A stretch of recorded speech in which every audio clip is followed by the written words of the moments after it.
కానీ నా మనసు మాత్రం మడత మంచం లాంటిది. అవును మావా, ఇతని మొహం దరిద్రంగా ఉన్నా మనసు మాత్రం మడత మంచం లాంటిదే.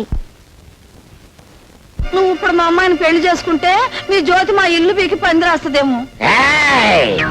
అది ఇల్లు పీకి పందిరేస్తే ఆ పందిట్లోనే దాన్ని కుక్కలా కట్టేసే బెమ్మ రహస్యం నా గుప్పిట్లా ఉంది.